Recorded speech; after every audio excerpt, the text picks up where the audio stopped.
Hi, I'm Hillary Johnson, and welcome to Flashback, where we look back at local stories from years gone by.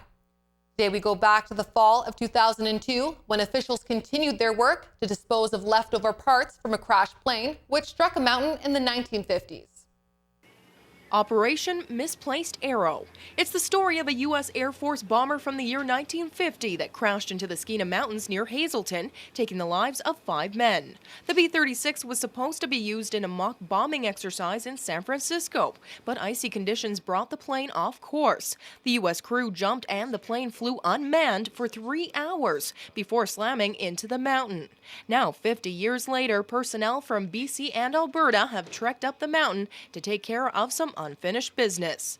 Ranger Pierre Cote says in 1954, munitions were dropped onto the site to destroy the remainder of the aircraft.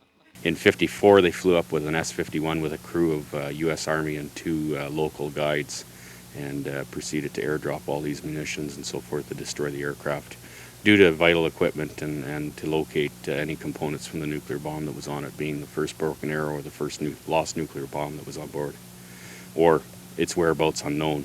Cote says aircraft crew from Squadron 48 out of Edmonton, EOD personnel from Wainwright, Alberta, an ammunitions technician officer, rangers, and Terrace RCMP all participated in the exercise. They located 50 pounds of loose explosives and live ammunition, including Composition B, a military type of concoction of TNT.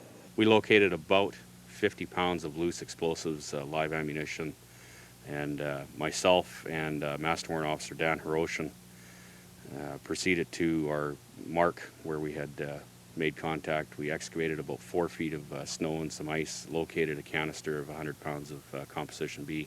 He says cleanup of the site for old munitions was successful, but the question will always linger whether the American bomber was carrying nuclear material. At the time, B-36s carried nuclear bombs during the Cold War period, when air raid towers and fallout shelters were built everywhere.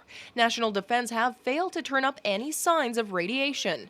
Meanwhile, Cote says they will make one more trip next year to make sure of that fact. Holly Armstrong, First News, Terrace.